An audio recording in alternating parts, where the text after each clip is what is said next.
Hey guys, this is प्रीति। आप देख रहे हैं एग्जाम टेन यूट्यूब चैनल।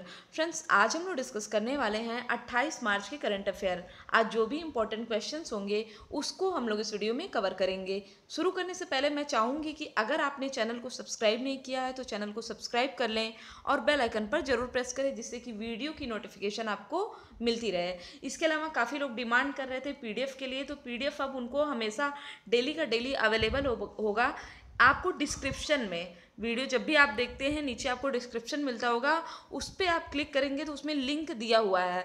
तो लिंक के थ्रू आप डायरेक्ट वेबसाइट पे पहुंच के पीडीएफ को डाउनलोड कर सकते हैं, या फिर आप examtrends.net सर्च करके डायरेक्टली वेबसाइट पे पहुंच कर वहाँ से पीडीएफ को डाउनलोड कर सकते हैं। ठीक, तो आइए शुरू करते हैं टॉपिक को।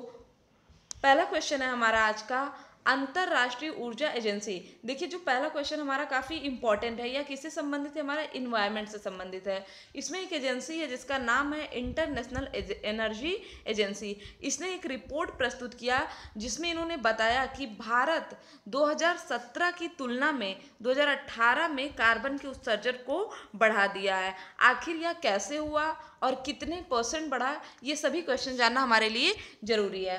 ठीक, तो देखिए ओवरऑल जो वृद्धि हुई है वो कितनी हुई है, 4.8% की हुई है। मतलब 2017 से अगर हम लोग तुलना करें तो भारत ने 2018 में 4.8% कार्बन उत्सर्जन में वृद्धि किया है। यह भी देख लेते हैं कि कितने मिलियन टन का उत्सर्जन किया है भारत ने। तो भारत ने 2018 में 2999 मिलियन टन CO2 का उत्सर्जन किया है। तो ऑब्वियस सी बात है, कुछ ना कुछ इसका रीज़न होगा जो हमसे एग्जाम में पूछ सकता है। तो इसका रीजन है कोयले की खपत में वृद्धि। ठीक है, कोयले की खपत में वृद्धि होने के कारण 2018 में भारत का जो CO2 का उत्सर्जन था वो बढ़ गया।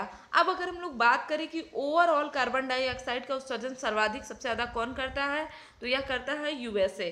वैश्विक विश्व में विश्व की बात करें तो विश्व में कुल कार्बन डाइऑक्साइड उत्सर्जन का 14% कार्बन डाइऑक्साइड का उत्सर्जन अकेले कौन करता है, अमेरिका करता है। और इसके अलावा अगर हम लोग बात करें इंडिया की, तो इंडिया 7% CO2 का उत्सर्जन करता है। ठीक, थोड़ा सा अब हम लोग देख लेते हैं इस संस्था के बारे में। आईईए देखिए एक संस्था है जो कि ऊर्जा संरक्षण के क्षेत्र में काम करती है। इसका गठन कब हुआ है, इसका गठन हुआ है 1974 में, और इसका मुख्यालय कहाँ है, इसका मुख्यालय है पेरिस में। इसके मेंबर कंट्री कितने हैं, तो इसमें 30 सदस्य देश हैं और 8 सहयोगी सदस्य देश हैं। ठीक, जिसमें भारत की बात करें तो भारत 2017 में सहयोगी सदस्य बना किसका, आईईए का। ठीक, अगला क्वेश्चन हमारा, राष्ट्रपति रामनाथ कोविंद कितने देशों की यात्रा पर गए, तो राष्ट्रपति गए हैं 3 देशों की यात्रा पर। कितने देशों की, 3 देशों की। और इनका जो पहला चरण था उसमें इन्होंने किसकी यात्रा किया है, क्रोएशिया का। किसकी यात्रा किया, क्रोएशिया का। याद रखिएगा, बहुत ही इंपॉर्टेंट है क्रोएशिया। क्यों, क्योंकि इन्हें वहाँ का सर्वोच्च नागरिक सम्मान से सम्मानित भी किया गया है। ठीक, क्रोएशिया की कैपिटल क्या है, क्रोएशिया की कैपिटल है जगरेब, और वहाँ का सर्वोच्च नागरिक सम्मान क्या है, grand order of the king of Tomislav. याद रखिएगा, थोड़ा सा डिफरेंस है, यही किंग ऑफ तामिस्लाव।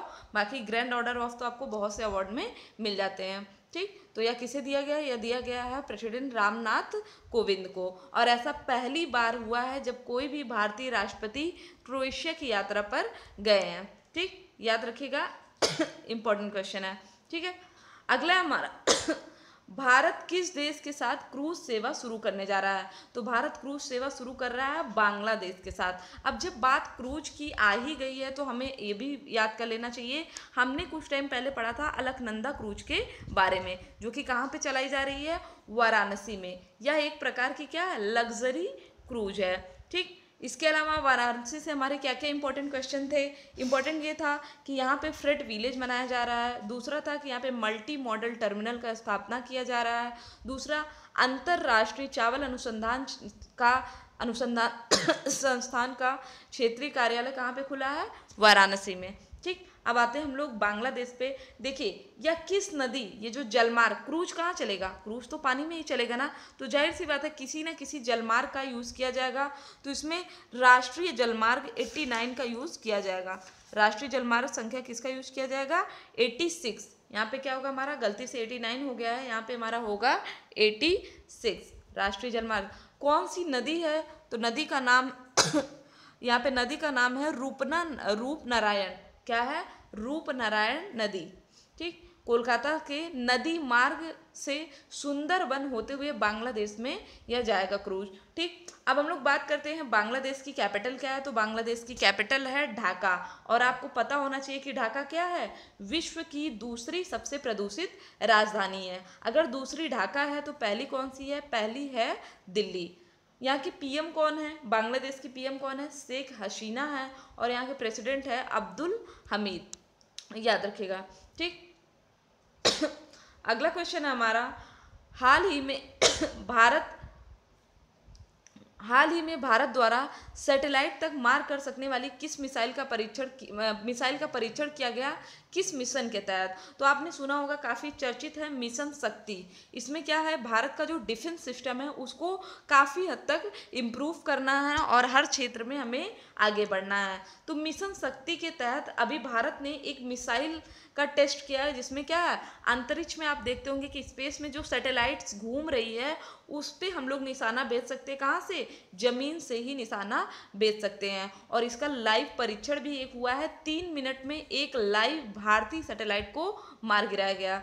ठीक, ये सैटेलाइट क्या है? ए सैटेलाइट मिसाइल अब तक कौन से देश यूज करते थे? रूस, अमेरिका और चीन। इसमें सिर्फ 3 देश सक्षम थे और अब ऐसा करने वाला भारत कौन सा देश बन गया? चौथा देश बन गया। यह क्वेश्चन भी आ सकता है कि यह परीक्षण कब संपन्न हुआ?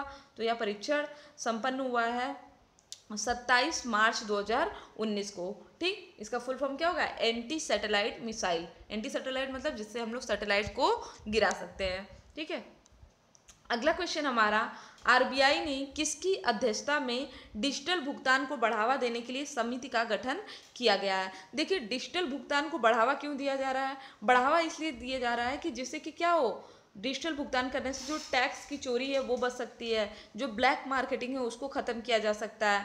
ठीक, तो इन सभी के लिए इंडिया क्या है? काफ़ी ज़्यादा अग्रसर हो रहा है डिजिटल भुगतान के लिए। और इसके लिए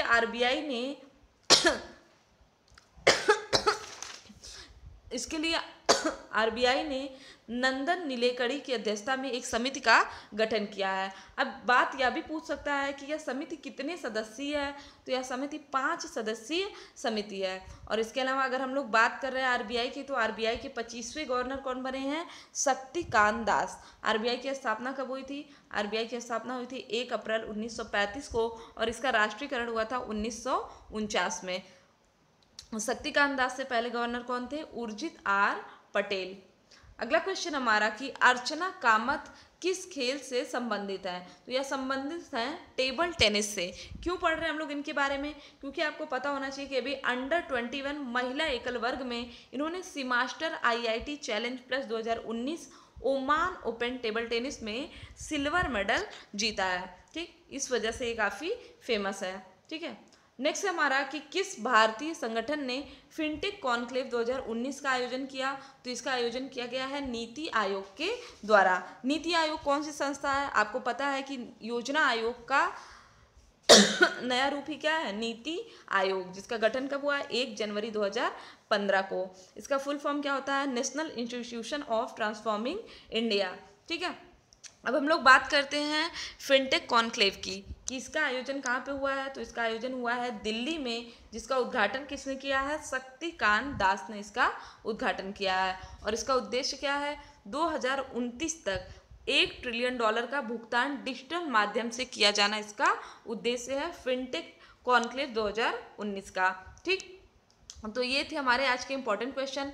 अब हमारे कल के जो भी इम्पोर्टेंट क्वेश्चन है उसका रिवीजन करने वाले हैं हम लोग। ठीक, तो पूछते कल का हमारा पहला क्वेश्चन क्या था कि विश्व आर्थिक फोरम के अनुसार ग्लोबल एनर्जी ट्रांजिशन इंडेक्स 2019 में भारत की रैंक क्या है? इसमें भारत की रैंक है 76, 76वीं रैंक है भारत की। अगला था हमारा कि आंध्र प्रदेश की किस जनजाति द्वारा आगामी लोकसभा चुनाव में मतदान किया जाएगा? इस जनजाति का नाम है यनादी जनजाति। क्या नाम है? यनादी जनजाति। फिर हमारा कि विश्व मौसम विज्ञान दिवस की थीम क्या है? इसकी थीम थी सूर्य, पृथ्वी तथा मौसम। कब मनाया जाता है विश्व मौसम विज्ञान दिवस? 23 मार्च को मनाया जाता है। अगला हमारा कि भारतीय वायुसेना में किस नए हेलीकॉप्टर को शामिल किया गया? तो चिनूक को शामिल किया गया है। किसे शामिल किया गया है? चिनूक को। नेक्स्ट हमारा कि ऑस्टिन डेक्स युद्ध अभ्यास, जो कि एक नौसैनिक युद्ध अभ्यास है, कब से कब तक होगा? तो यह होगा 2 से लेकर के 16 अप्रैल के बीच भारत और ऑस्ट्रेलिया के मध्य विशाखापत्तनम में। ठीक। फिर था हमारा कि फिल्म फेयर पुरस्कार 2019 में सर्वश्रेष्ठ अभिनेत्री का पुरस्कार किसे मिला? तो आलिया भट्ट को दिया गया है सर्वश्रेष्ठ अभिनेत्री का पुरस्कार। और एक्टर का किसे मिला है? रणवीर कपूर को मिला है। मूवी की बात करें तो मूवी का मिला है फिल्म राजी को। फिर था हमारा कि गौतम गंभीर को पीछे कर सर्वाधिक अर्धशतक लगाने वाले खिलाड़ी कौन बने हैं? तो डेविड वार्नर बने हैं। इन्होंने 37 अर्धशतक लगाया। ठीक। तो ये थे हमारे कल के इंपॉर्टेंट क्वेश्चन जिसका रिवीजन हम कर चुके हैं। तो अगर आपको वीडियो अच्छा लगा तो चैनल को शेयर और सब्सक्राइब जरूर करें। इसके अलावा पीडीएफ के लिए मैंने आपको बता दिया कि आप डिस्क्रिप्शन में लिंक दिया रहेगा, वहाँ से पीडीएफ को डाउनलोड कर सकते हैं। तो thank you friends, thank you so much. अगर आपकी वीडियो पे ऐड आया तो ऐड को स्किप मत किया करिए, ऐड को पूरा देखा करिए।